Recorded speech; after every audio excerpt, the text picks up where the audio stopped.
I've known myself as a millionaire, I've known myself as a CEO, I've known myself as a professor and all that. And I used to be an artist full time when I was younger, right? And over time, I gave that up for money. And not in a bad way, I just became an adult and I started focusing on bringing in money versus fulfilling my dreams.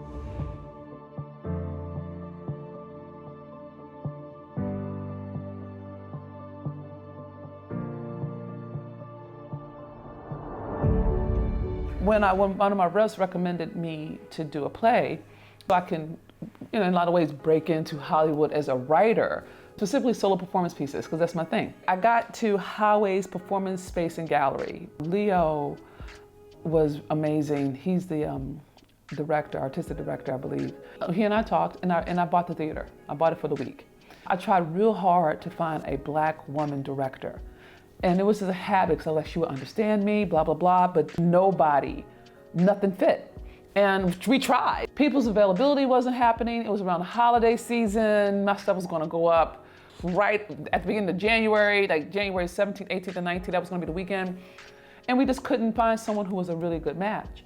And so Leo introduced me to somebody who introduced me to Nick Few, who became my director, a beautiful Black man. I'm like, okay, God. And I'm so happy it was him, because as he and I start working through the text, doing the table work, and we start looking at how we're gonna frame it, he started asking me questions about what's up with you and God. You know, and like, why is God all over the place? I'm like, because God's my nigga. What's the problem? And he said, well, you need to help us understand why he's so central. He's like a character. And we decided to frame the play in terms of my relationship to God and thereby my relationship with my father, okay? So I conflate father, dad, daddy, and God.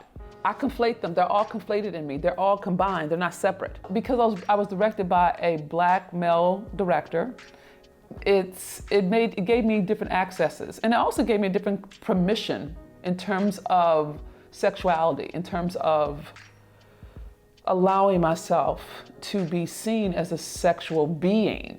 I suppressed my sexual, all right, in my marriage. I suppressed it in my life to keep me protected. If you ever see me when I'm not working, I wear sweats, I have oversized clothes. When I do my lives, I don't put on makeup. The only time I get dressed up is when I'm about to get on fucking camera or I'm on the stage. That's it. And then it's like I look like a fucking goddess, because it's like, whoa, it's like two different looks. Well, part of it is that because I came up in unsafe spaces, I learned how to cover up to keep people's attention off of my body, okay? And then people get very surprised when they see my body, and they're like, well, I can't help that, right? Because I had a Black male director who created a great safe space, it gave me permission to be seen. And I have some beautiful lingerie in this play that shows off my dragon tattoo. It's literally from my rib to my lower thigh. It takes up the right side of my body, right? And I love my tattoo. I branded around that tattoo because it was me reclaiming my body, me reclaiming my sexuality. I don't understand it, because it's a lot going on. There's a lot of shit. And then I feel old, because like, damn, maybe I should have done this shit in my 20s. Because I don't know how to pick them. I don't know where shit goes. Some shit has dual action happening. I'm like, what the fuck? And I don't even know. And then I feel embarrassed, like, well, what the fuck? I'm supposed to know this. I'm a grown ass woman. I should be able to do some shit with a fucking toy.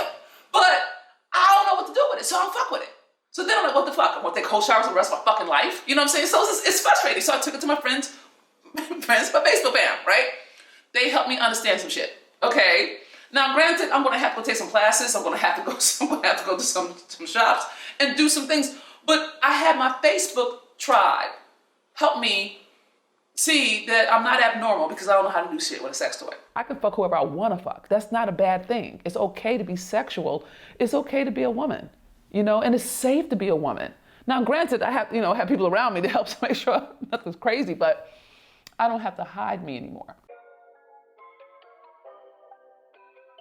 Leo's team did the lights, designed it all, and my Avi is my sister, and she also takes care of me. She's on my team. She's part of my company. She's my executive assistant, aka therapist, aka guru, aka handle all shits, okay, aka curse motherfuckers out on my behalf, right? Don't ever tell anybody that I'm a G in these streets. Oh, whatever. And then Serafina, who's my best friend, we met at Stanford, we've been together ever since. Serafina is gorgeous. She's Polynesian and Irish, but you cannot tell her she's not black.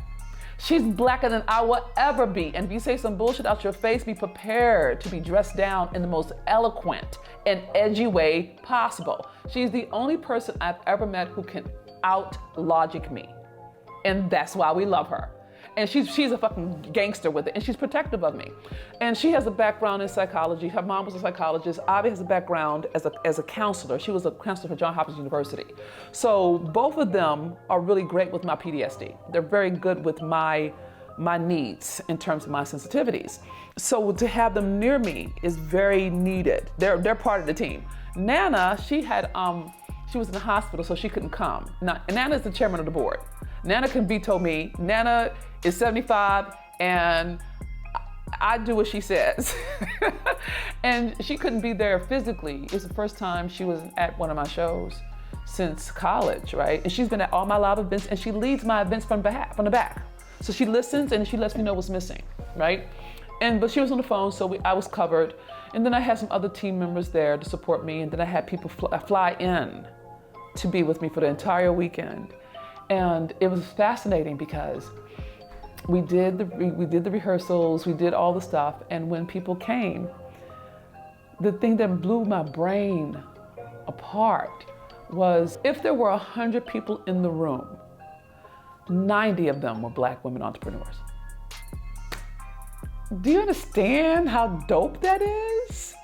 It was people who cared about me as a person, not as a brand, but as a person. And this is my dream. This is for me. From 2005 to 2020 is 15 years.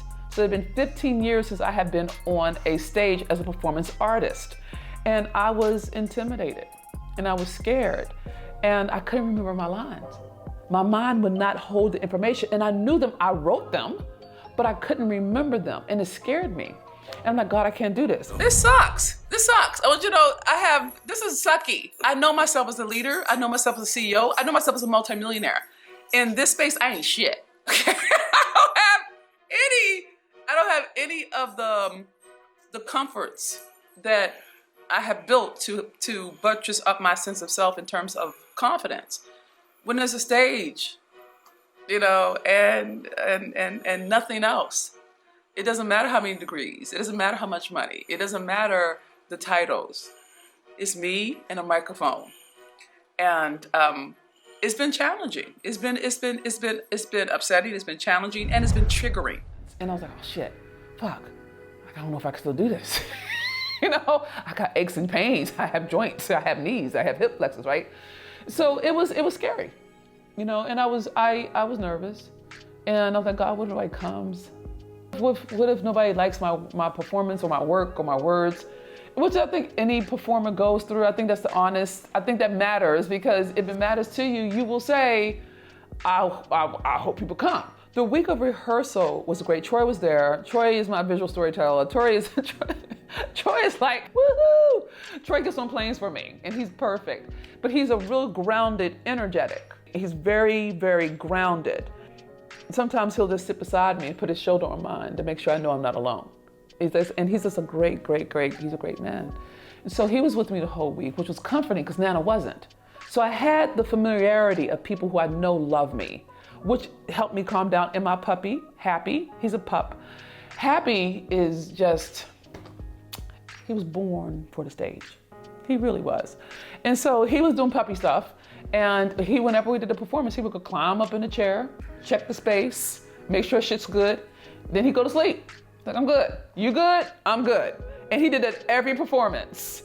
And he didn't bark. He didn't show out. He was like, I got you. I got your six. Got your six. You good? You good? I'm good. So I felt covered. It was a beautiful experience because it was something that I had given up on. you need to know that I'm about to share my deepest, most intimate self with you. It is a holy offering. I am a person who traffics in truth, not respectability. And you need to know that. Okay?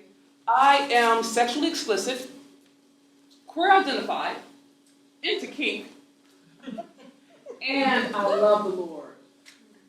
I really do. I have a foul mouth. And I really do. You're going to really discover it tonight. I got a mouth on me, okay? And I have a subversive imagination. So I'm trying to get you prepared for what you're about to experience. So you can choose whether or not this is your cup of tea. So I figured I'd tell you up front so you can choose, right? I am an artist, and words are my medium, okay? My work is inspired by God. No less holy than Saul turned Paul's New Testament or any of the Old Testament prophets. I wasn't built for the church. I was built for the marketplace. So, you need to know this in our relationship as we begin this walk.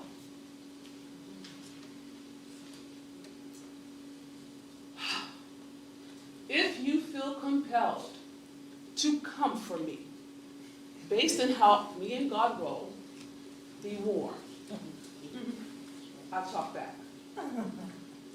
Simply said, don't fuck with me. About how God and I roll. So, I've said my piece. You get to choose. If you don't leave now, I'm taking your presence as an open mind and an open heart. You don't get your money back if you do that. You don't get it back. Just want you to be clear about the conditions we have in this relationship, okay? Yes. We're going to have so much fun tonight. You won't get your money back, but you will have your pride. Okay? So, are we good? Yes. Okay. I'm glad you're here. We're ready to say something. God, are you available? We need to talk. Please, don't call me that right now, okay? God, don't fuck with me. Okay, fine. I don't want to talk anymore. Now I want to fight since you're talking shit. How about this? How about you and I need to get some rules in place so that you don't come for me, Old Testament style. You're temperamental as fuck, Jehovah.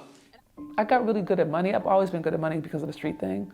But I never thought people would want to hear my word or see what I have to say or support my dreams, not what I can do for them. You have to learn that the way that the universe works and the way money works is that it's naturally abundant. It's naturally you're going to be taken care of. But you can't do it if you're worried about making money. Energetically, it won't translate. Because you just told God you don't trust her. But would they come and support me? And there were people who actually really did. So it was a moment where I felt like, wow, I could do this. I really could win at this. I could be an artist. I could really do this. It gave me confidence that there would be people who don't know me, who aren't part of my Facebook small clique, my true tribe, my little 100,000 people, right? That would really be interested in hearing me and hearing my word. It's always a little challenging to tell the truth. I actually think it takes incredible bravery to tell any truth. But to tell it on a stage, after having written it in a book, and then doing it wearing lingerie, with my service animal on the stage with me, with my book in front of me, and still be able to have it land in the hearts and minds of people, it helps me feel like I can reach the world. And I think that's all I ever wanted with my life.